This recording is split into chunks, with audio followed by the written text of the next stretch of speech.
야고보서 4장입니다. 야고보서 4장 11절에서 12절 말씀, 신약성경 374면에 있습니다. 야고보서 4장 11절에서 12절 말씀, 우리가 한 목소리로 다 같이 합독하겠습니다. 형제들아, 서로 비방하지 말라. 형제를 비방하는 자나 형제를 판단하는 자는 곧 율법을 비방하고 율법을 판단하는 것이라. 내가 만일 율법을 판단하면 율법의 준행자가 아니요 재판관이로다. 입법자와 재판관은 오직 한 분이시니 능히 구원하기도 하시며 멸하기도 하시느니라.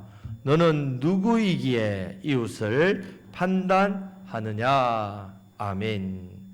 자, 지난주 말씀을 통해서 우리 안에 있는 이 두 마음의 문제를 해결하기 위해서 해야 할 일들에 대해서 말씀을 드렸습니다. 두 마음은 계속 생기니까, 이 두 마음을 해결하는 방법에 대해서 이제 이렇게 말씀을 드렸습니다. 따라 하시겠습니다. 주 앞에서 나를 낮춥시다. 나 자신을 낮추는 일. 내 안에 있는 정욕과 교만은 두 마음을 만듭니다. 마음이 두 개니까 단순하게 생각하게 되면 두 개의 마음 서로 좋게 지내자고, 서로 양보할 거 양보하고 또 타협할 거 또 타협하면 두 마음이 서로 충돌하지 않으면 되잖아요. 그러면 두 마음이 있다고 해서 내 삶에 문제가 될까 이렇게 생각할 수 있지만 그렇지 않습니다. 두 마음은 항상 충돌합니다. 하나님의 자녀인 우리가 세상을 향해 마음이 빼앗기면 두 마음이 생깁니다. 그렇게 생긴 두 마음은 내 삶에서 계속해서 충돌을 일으킵니다. 문제를 만드는 원인이 됩니다. 세상에서 믿음으로 내가 승리하지 못하는 이유, 두 마음. 하나님께서 우리에게 주시는 은혜, 성령의 능력을 약하게 만들고 누리지 못하게 만드는 것, 두 마음. 결국 이 두 마음 때문에 신앙생활을 나름대로 열심히 합니다.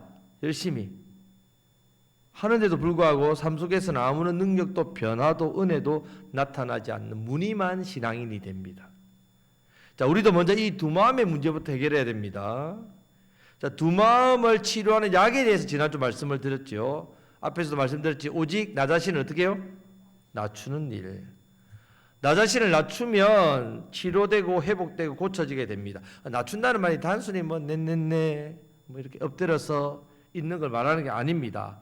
회개에 이르는 기도, 하나님 앞에 내 자신을 낮추는 거죠. 엎드리는 걸, 내 죄에 대해서 하나님 앞에서 엎드려 철저하게 회개하고 예수 십자가의 보혈로 씻는 일. 우리는 날마다 씻어야 됩니다. 순간마다 씻어야 됩니다. 매일 씻어야 됩니다. 우리가 회개하는 삶, 이때 내 안에 있는 두 마음이 치료됩니다. 한 마음이 됩니다. 한 마음이 되면 마귀를 대적해서 이깁니다. 계속해서 내 삶 속에 하나님 주시는 더욱더 큰 은혜를 누리게 됩니다. 자, 주 앞에서 나 자신을 낮추시기를 축복합니다. 자, 오늘 말씀에서도 이런 두 마음을 가진 무늬만 성도들이 교회에 함께 모여서 공동체를 이루면 어떤 일이 일어나냐.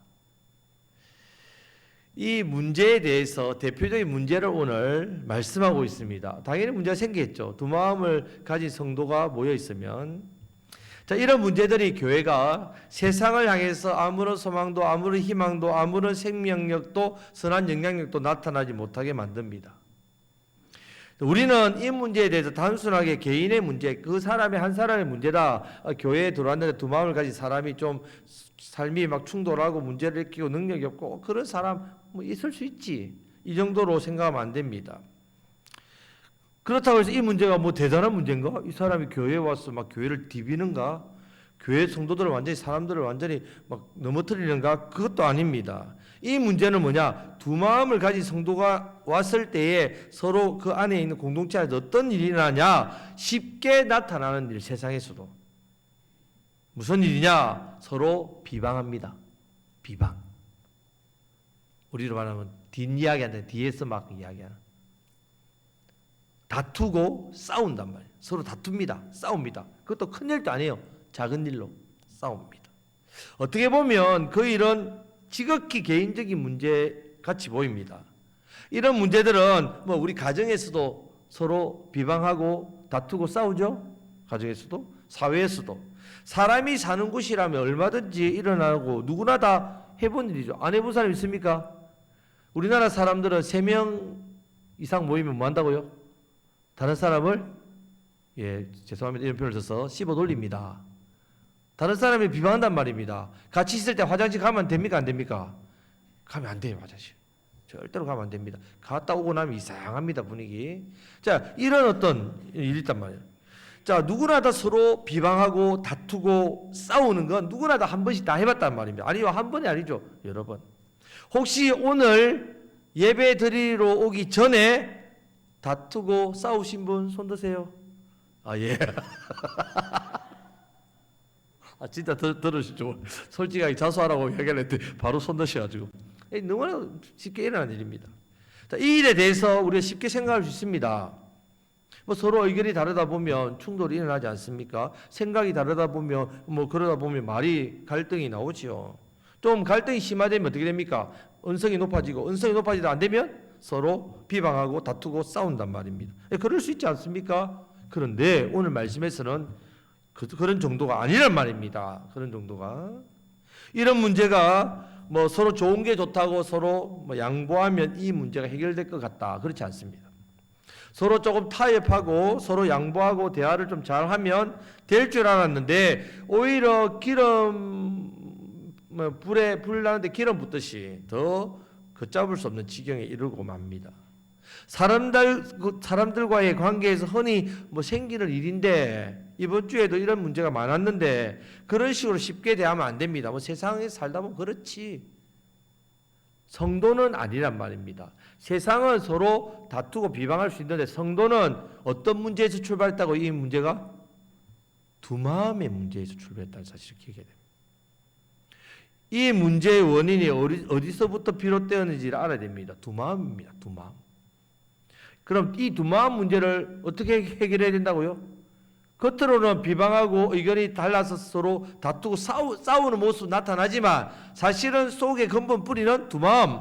자, 두 마음의 문제는 어떻게 해결됐습니까? 자, 지난주 10절 말씀을 다시 보겠습니다. 다 같이 읽겠습니다. 주 앞에서 낮추라. 그리하면 주께서 너희를 높이시리라. 아멘. 주 앞에서 나를 어떻게 하는 방법밖에 없다고요? 낮추는 일 외에는 해결 방법이 없습니다. 이걸 꼭 기억하셔야 됩니다. 두 마음의 문제, 다툼의 문제, 시기의 문제, 비방의 문제는요, 주 앞에서 나를 낮춰야 됩니다. 자, 두 마음의 근본적인 원인을 두 가지라 했습니다. 이것도 꼭 기억해야 됩니다. 첫 번째는 욕심입니다. 욕심, 내 안에 욕심. 두 번째는 교만입니다. 교만. 자, 지난주 이 두 번째 부분이 교만에 대해서 살펴보았지요. 이 교만이 개인적인 교만으로 끝나는 게 아닙니다. 이 공동체 안에 들어오면 비방하고 다투고 싸우고 분쟁으로 나타납니다. 교회 안에서. 오늘 말씀을 통해서 이 부분을 알려주고 있습니다. 여러분, 만약에 성도가 두 마음, 이 두 마음이 되면 세상이 교회 안으로 들어옵니다. 두 마음이 되면 세상이 교회 안으로 들어오면 교회가 뭐가 되겠습니까? 세상이 되어버려요. 마치 집에 지붕이 없는 것 같았죠. 이 지붕이 없다. 집에 지붕이 없다. 세상의 비바람을 맞고 피하려고 집에 들어왔는데, 교회에 들어왔는데 지붕이 없어요. 똑같이 비바람을 맞는, 집 안에 있거나 집 밖에 있거나 뭐가 다릅니까? 오히려 피할 줄 알고 왔으니까 더 고통스럽죠. 교회 안에 들어오면 이런 세상의 비바람들, 고통, 아픔을 내가 여기서 어떻게 해요? 위로받고 회복되고 치유되고 안전하고 보호받고 행복해질 줄 알았는데, 기쁨을 누릴 줄 알았는데 들어왔는데 똑같단 말이죠. 세상이랑. 얼마나 충격적이겠습니까? 자, 이야기를 하는 겁니다. 교회 안에 있는데도 불구하고 내가 세상의 한복판에 살 거하고 뭐가 다르지? 똑같은데 내가 왜 교회를 다녀야 되지? 세상이나 교회가 똑같은데. 오늘날 많은 사람들이 교회 오지 않는 이유를 그렇게 이야기합니다. 신앙생활 하는 사람이나 뭐 신앙생활 하지 않는 사람이나 무슨 차이가 있어요? 왜 제가 매주마다 교회를 가야 돼요? 이렇게 이야기한단 말이에요. 세상처럼 교회에 오면 복 받는 걸 강조합니다. 복 받는 거. 예수님 믿는 기준을 어디에 두고 있다고요? 말씀에 둬야 되는데 세상에 둬버립니다. 믿음 좋아요? 그럼 세상에서 잘 돼야 된다. 세상에서 잘 되면 믿음이 좋고 세상에서 잘못되면 잘 안 되면 믿음 없고 그래 이야기합니다. 예수님 잘 믿으면 복 많이 받습니다. 교회 봉사 잘하고 헌금 많이 하면 하나님께서 복 많이 줍니다. 그렇게 이야기를 합니다. 잘못된 겁니다. 잘못된 겁니다. 우리가 신앙생활 믿음 잘하고 헌신해도 내 삶에 세상적인 복 못 받을 수 있습니다. 못 받을 수 있습니다. 물론 하나님 주시죠. 주시지만 또 주시지 않는다고 해서 그 사람 믿음이 없는 게 아니란 말이에요. 판단 기준이 아니란 말입니다. 그것으로 평가하면 안 됩니다, 여러분. 그건 평가 기준이 아닙니다. 그래서 각 사람에게 하나님 주신 은혜죠. 복을 받을 수도 있고 물질적인 복, 건강의 복 아니더라도 영적인 복도 있고요. 내 삶에 하나님과 깊은 은혜를 누린 복도 있으면 말로 못하는 복들이 많지요. 세상처럼 교회도 권력 있는 사람, 돈이 많은 사람, 그런 사람은 높임을 받고 대접받고 가난하거나 약한 사람은 세상처럼 천대받고 무시당하고 관심 안 두고 똑같이 대우한다면 교회는 어떻게 되겠습니까, 여러분? 세상이나 교회가 다를 바 없게 되면 예수 생명 복음 무슨 소용이 있습니까? 누가 예수님의 생명의 복음을 믿겠습니까? 어떻게 세상에 교회가 희망이 되겠습니까? 어떻게 교회가 생명을 살리는 곳이 되겠습니까? 어떻게 교회 안에서 삶이 회복됩니다. 기쁨이 회복됩니다. 하나님 주신 은혜와 복이 있습니다. 행복이 있습니다. 이 기쁨을 누릴 수 있습니다. 그렇게 맛볼 수 있겠습니까? 없지요. 어떻게 천국을 미리 경험할 수 있겠습니까? 안 가본 천국. 이렇게 교회가 잘못되면요, 세상이 교회를 어떻게 보겠습니까? 교회에 대해서 어떤 마음을 가지겠습니까? 우리가 살려야 할 이 곡성 우리 사람들, 우리 국민들, 우리 학생들이 만났을 때 너무너무 친절하고 너무너무 좋더래요. 예, 참 기본적으로 우리 국민들이 참 이렇게 좀 상대방 이웃을 대하는 마음가짐이 얼마나 좋습니까? 그분들이 우리 교회를 통해서 교회에 대한 어떤 마음을 가지게 될지를 우리는 생각해야 합니다. 교회에 대한 어떤 마음. 결국 세상 문제는 교회 문제입니다. 세상에 문제 있다고 세상을 욕할 게 못 됩니다. 교회 문제입니다. 오늘날 복음을 전해야 하는 교회가 이미 전해진 복음까지 막아버리고 있습니다. 예수님의 사랑을 알게 할 성도가 예수님을 욕되게 하고 있습니다. 자, 야고보가 편지를 보내는 이 당시에도 이 초대교회 때도 똑같은 문제입니다. 똑같은 문제가 있었습니다. 편지를 보낼 정도로 심각하게 문제가 일어났습니다. 초대교회 처음 교회가 생기지 얼마 안 되고 하나님의 은혜가 넘치는 이때에도 이런 일이 있었다면 오늘날에는 어떻습니까? 당연히 오늘날 교회도 이런 일은 문제고 일어납니다. 우리가 한국 교회 전체를 보고 막 열불이 나서 교회가 썩었니 이런 비판의 글을 올릴 것이 아니라 먼저 나 자신을 먼저 봐야 됩니다. 먼저 우리 교회가 바로 서는 일이 중요합니다. 여러분, 우리 교회를 보면 먼저 어떤 생각이 듭니까? 우리 교회를 볼 때. 참 세상적으로 보면 참 교회 성도님이 얼마 안 모였다. 몇 분 안 계시네. 적게 모이니까 교회가 작다고 생각합니까? 교회가 우리가 뭐 이렇게 작은데 무슨 일을 우리 곡성군을 위해서 무슨 일을 이 지역의 영혼들을 위해서 무슨 일을 할 수 있을까 생각합니까? 절대로 그렇지 않습니다, 여러분. 교회는 교회 건물이 크고 사람이 많이 모이는 것 중요한 거 아닙니다, 여러분. 말씀이 바로 쓴 교회. 말씀이 바로 쓴 교회가 중요합니다. 성도님들이 건강한 교회가 중요합니다. 무엇보다도 하나님께서 보실 때에 하나님 기뻐하시는 교회가 중요합니다. 하나님께 인정받는 교회, 하나님 보시기에 바른 교회가 되는 게 중요합니다. 자, 우리가 이런 교회를 함께 만들어가기를 소망합니다. 자, 우리 옆에 계세요. 함께 잘 만들어 보세요. 제가 부교육자 생활을 오래 했습니다. 우리 곡성교회가 제가 담임 목회지입니다. 처음이자 마지막 목회지겠죠. 왜 아멘을 안 하십니까? 조금 기분이 나빠지려고 하네요. 부교육자 생활을 제 동기들에 비해서 오래 했습니다. 한 20년 가까이 했습니다. 보통은 한 10년 하면 담임 목회지로 가는데 저는 오래 했습니다. 좀 사정이 있었는데 그렇게 오래 했습니다. 그때 이제 담임 목회지를 꿈꾸겠죠. 우리 청년들이 이제 좋은 배우자를 만나서 가정을 꿈꾸듯이 또 직장 생활을 꿈꾸듯이 또 담임 목회지를 꿈꾼다면 그럼 기도를 하겠죠. 어떤 기도만 했느냐? 집사람 맞춰 하고 행복한 목회, 건강하고 행복한 교회 만들고 싶습니다. 그런 교회를 섬기고 싶습니다. 하니까 하나님께서 곡성으로 보내시네요. 여기 왔단 말입니다. 너무나 감사합니다.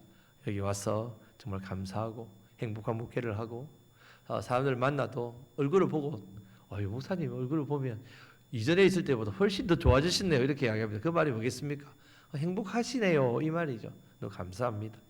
여러분, 하나님께서 우리 교회를 세우신 뜻, 사명, 우리가 다 함께 이루어가기를 간절히 원하는 그 소망, 그것이 바로 건강한 교회, 초대교회 모습, 화목하여 소망이 넘치고 칭송받는 교회. 옆에 계신 분에게 건강한 교회를 세워갑시다. 예. 여러분, 논에 물을 댈 때 무슨 길이 중요합니까?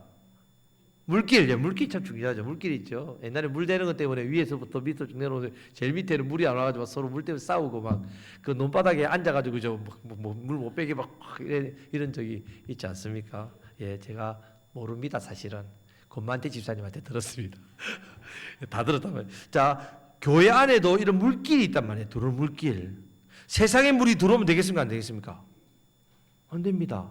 들어오게 하는 물길 역할을 하는 게 뭐라고요? 두 마음. 내가 두 마음을 가지고 이 두 마음을 해결하자고 치유하지 않으면요, 나를 통해서 세상의 물이 내가 물길이 돼버린단 말이에요. 내가 물길. 자, 이 두 마음에 대해서 확실한 처방을 내려주고 있습니다. 꼭 기억해야 됩니다. 주 앞에서 낮추라. 예. 낮추셔야 됩니다, 여러분들. 교회에서 낮추셔야 됩니다. 그것밖에 없습니다. 다른 사람이 아니라 내가 낮춰야 됩니다. 저 사람이 좀 낮췄으면 좋겠다. 너무 잘난 체 많이 한다. 자기가 다 하는 것처럼 이야기한다. 아니요. 내가 낮춰야 돼. 내 자신을 낮추게 되면요, 좋은 물길, 내가 좋은 물길에 대해서 하나님의 좋은 것들이 우리 교회 안으로 흘러 들어오게 됩니다. 하나님의 더욱 큰 은혜가 또 내 삶 속에서 내가 나를 낮추게 되면요, 막 나를 통해서 우리 교회에, 나를 통해서 세상에 좋은 영향을 미치는 논의 물길처럼 그런 은혜의 물이 흘러가게 됩니다. 자, 옆에 계신 분이 은혜의 물길이 됩시다. 자, 더욱 큰 은혜의 물이 두 마음을 만든 욕심, 이 욕심, 정욕, 욕심과 교만을 전부 몰아내어 줍니다. 내가 속한 교회와 내가 속한 가정으로 들어와서 세상 것들을 몰아내어 줍니다.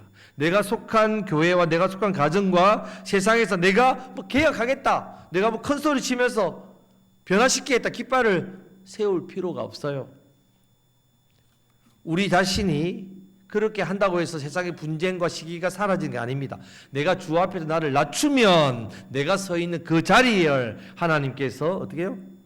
이루신다는 말이에요. 이루가신단 말이에요. 믿으시길 축복합니다. 두 마음 해결이 제일 중요합니다. 자, 이제 11절 말씀에서 이 두 마음의 문제 때문에 생기는 구체적인 것을 이야기하고 있습니다. 다 같이 읽겠습니다. 형제들아, 서로 비방하지 말라. 형제를 비방하는 자나 형제를 판단하는 자나 곧 율법을 비방하고 율법을 판단하는 것이라. 내가 만일 율법을 판단하면 율법의 준행자가 아니요 재판관이로다. 아멘. 자, 비방하는 것은 깎아내리는 것 같지요. 이렇게 비방하고 깎아내리는 것으로 끝나는 게 아니라 반드시 서로가 반대하고 싸우게 됩니다. 결국 교회 공동체는 분열합니다. 파괴됩니다. 제 기능을 잃어버리는 소금 같아서 맛을 잃어버린 소금, 아무짝에 쓸모없는 소금, 사람들로부터 밟히는 그런 소금, 교회의 참된 가치가 밟히게 됩니다. 그러니까 단순히 서로 뭐 비방했다, 서로 뭐 판단하고 싸웠다, 이것으로 끝나는 게 아니란 말입니다. 더 구체적으로 말하면 형제를 내가 심판하는 일입니다. 내가 형제를 말과 행동으로 심판합니다. 이런 태도에 대해서 야고보서 2장 4절에서는 외모로 형제를 차별하지 말라, 판단하지 말라, 구별하지 말라라고 했는데 그거보다 훨씬 더 잘못된 모습입니다. 자, 이렇게 하는 이유가 내 입에서 비방하고 판단하고 정죄하고 그렇게 싸우고 분쟁하고 갈등을 일으키는 이유는요, 내 마음이 어떤 마음이라고요? 두 마음을 일으키는 교만 때문입니다. 두 마음인데 교만 때문입니다. 교만이 믿음의 형제를 차별하고 판단하게 만듭니다. 차별하고 판단하는 것으로 멈추지 않고 이제는 절대적인 것처럼 말합니다. 절대적인 것처럼. 율법처럼. 재판관 노릇하며 내 말이 맞아. 내 말이 법이야. 내 말이 진리야. 내가 옳아. 이렇게 한다. 다른 사람 말은 틀렸어. 이렇게 한다는 말입니다. 하나님처럼 행세하는 모습입니다. 사탄이 하나님같이 되려고 한 것이 교만의 뿌리입니다. 교만은 내가 주인 되고 피조물인 내가 창조주가 되는 그런 죄의 뿌리입니다. 죄의 뿌리. 자, 시편 101편 5절 말씀을 다 같이 읽겠습니다. 자기의 이웃을 은근히 헐뜯는 자를 내가 멸할 것이요 눈이 높고 마음이 교만한 자를 내가 용납하지 아니하리로다. 아멘. 자, 이웃을 은근히 헐뜯는 것 비방이죠. 비방.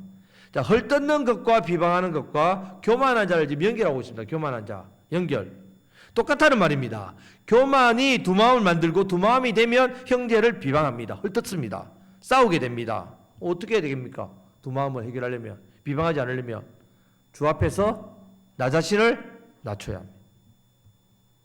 비방했다면 회개하는 자리에 나아가서 주님, 제 입을 예수님의 보혈로 씻어주십시오. 제 마음을, 두 마음의 교만을 예수님의 보혈로 씻어주십시오. 회개해야 됩니다.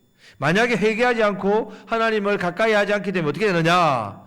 처음에는 내가 틀렸구나, 잘못된 줄을 압니다. 근데 그때 멈추고 돌이키고 회개해야 되는데 이 성령님께서 내 마음 찔러줄 때 멈추지 않습니다. 이후에 어떻게 되느냐? 이제는 내가 내 자신을 잘못하고 틀렸다는 그 사실 자체를 이제 부인하기 시작합니다. 부인. 나는 잘못이 없어요. 여러분 자식을 키우다 보면 알죠? 저도 딸이 둘인데 둘이가 싸웠어요. 저한테 와서 서로가 잘못했다 말합니다. 그럼 제가 어떻게 합니까? 네가 잘못했다 듣다 보면 또 듣다 언니가 잘못하고 동생이 잘못하고 왔다 갔다 합니다. 그러다 보면요 어쩔 때 제가 잘못한 것 같아요. 그래서 내가 잘못했다 미안하다 이렇게 한다. 서로 막 그러다 보니까 여러분 돌이키지 않으면요 막 나간단 말이에요. 제 말 돌이키지 않으면 오히려 틀린 것을 맞는 것으로 제약된 것을 선한 것으로 우기기 시작합니다. 자신이 율법을 세우는 자가 되는 자신이 율법을 만든 겁니다. 자신이 세운 가치를 그 기준을 그것을 가지고 이웃을 판단하고 비방하고 정죄하기 시작합니다. 여러분 틀린 것을 맞는 것으로 우겨야 되니까 반드시 교만할 수밖에 없죠. 나는 틀렸는데 다른 사람 틀렸다는데 나 안 틀렸어. 교만해야 되잖아. 세상 사람처럼 목소리 크게 해야 됩니다. 내가 맞단 말이야. 큰 소리 쳐요. 틀린 것을 우겨야 되니까 더 큰 소리 칩니다. 더 큰 소리 치는 더욱더 교만해집니다. 형제를 비방하고 깎아내리고 더 나아가서는 그 형제가 가진 믿음까지 비난합니다. 믿음까지. 자, 야고보는 이것을 우리에게 경고하고 있습니다. 우리는 율법을 준행하는 지키는 사람이지 율법을 행하고 실천하는 사람이지 율법으로 사람을 판단할 사람이 아닙니다. 교만해서 형제를 비방하고 판단하는 사람은 율법의 재판관 노릇을 한다라고 말씀합니다. 그 사람은 하나님의 심판이 더 큽니다. 내 안의 교만을 버리고 주 앞에 내 자신을 낮추는 삶을 살아가심으로 옆에 계신 우리 형제님을 귀하게 여기십시오. 존경하시고 존귀하게 여기십시오. 허물을 본다 하더라도 비방하거나 나와 맞지 않다고 해서 갈등하고 정죄하지 마시기를 주님의 이름으로 축복합니다. 아멘. 자, 더 나아가서 12절 말씀을 보면요. 그러면 너는 누구냐 이 말이죠. 너는 누구냐? 다 같이 읽겠습니다. 입법자와 재판관은 오직 한 분이시니 능히 구원하기도 하시며 멸하기도 하시느니라. 너는 누구이기에 이웃을 판단하느냐? 누구냐 이 말입니다. 야고보는 욕심과 교만으로 세속적인 것에 마음을 빼앗기 두 마음을 가진 형제가 교환에 들어와서 사람들을 비방하고 판단하고 왕노릇하고 재판관 노릇하고 자기가 옳다고 그렇게 노릇하는 것에 대해서 그러면 안 돼요. 상처받잖아요. 사람들이. 이 정도 말하는 거 아닙니다. 사랑을 베푸세요. 좀 오래 참으세요. 좀 이해해 주세요. 품어주세요. 받아주세요. 그렇게 말씀하지 않습니다. 이 문제를 단순히 그런 태도의 문제로 대하지 않습니다. 위암에 걸린 사람에게 위장약 주면서 약 드세요. 처방 하면 안 되겠죠. 위암에 걸렸는데 무슨 위장약을 줍니까? 어떻게 해야 됩니까? 위암에 걸린 사람은 수술해서 암세포를 제거해야죠. 항암 치료를 해야 됩니다. 이 모든 것 속에 뿌리에 깊이 박혀있는 암세포와 같은 이 교만에 대한 부분을 말하는, 단호하게 너는 누구이기에 이웃을 판단하느냐요. 이렇게 엄중하고 견고한 강력한 경고의 말씀을 합니다. 여러분, 성도 여러분, 사탄 마귀가 처음부터 사탄 마귀로 지원받은 게 아닙니다. 천사들 중에 가장 지혜롭고 가장 아름다운 광명한 천사장입니다. 루시퍼. 천사 장 중에서도 가장 어떠민, 자신의 신분을 모르고 나도 하나님과 능력 있고 하나님처럼 될 수 있으니까 교만해서 사탄 마귀가 되었지요. 여러분, 교만은 이렇게 무서운 죄입니다. 우리는 항상 생각해야 됩니다. 우리를 만드신 하나님께서 누구신지를 기억해야 됩니다.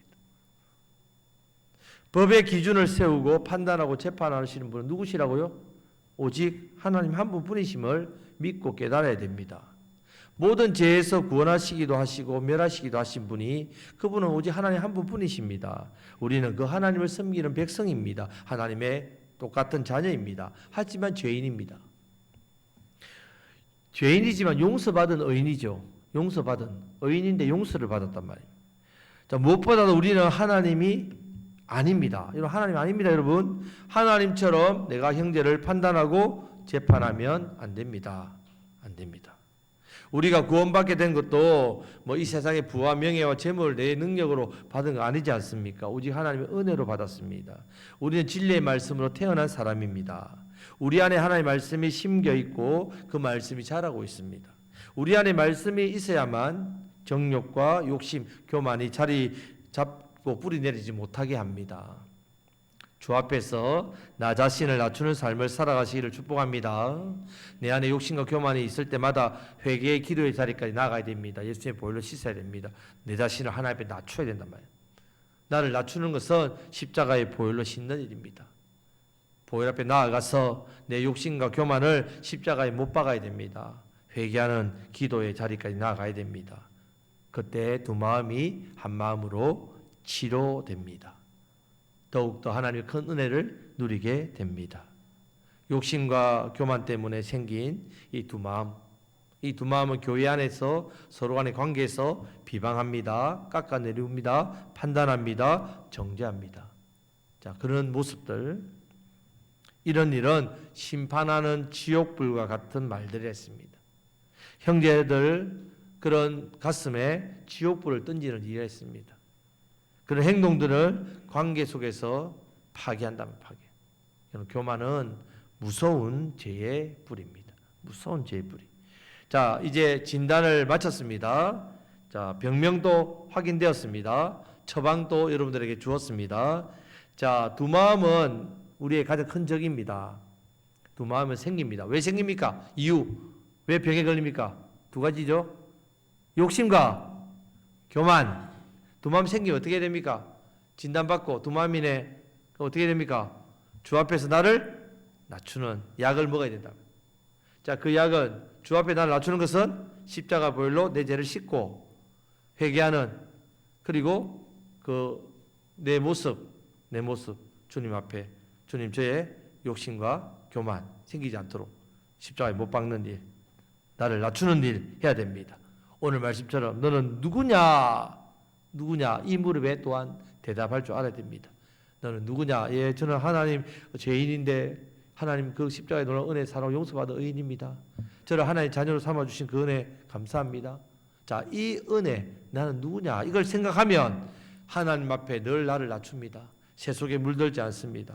두 마음이 한 마음이 되는 유일한 방법입니다. 동시에 형제를 비방하고 다투는 불의한 관계에서 해방되는 일입니다.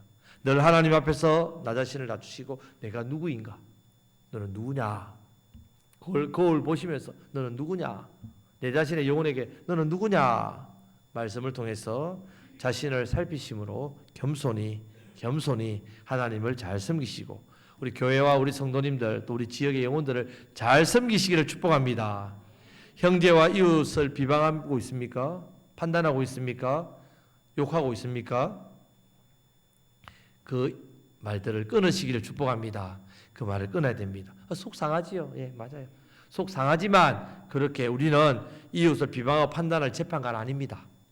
재판관 아닙니다. 예수님처럼 나 자신을 희생하고 예수님처럼 섬기고 예수님처럼 사랑하고 생명의 복음을 전하는 은혜의 물결이란 말입니다.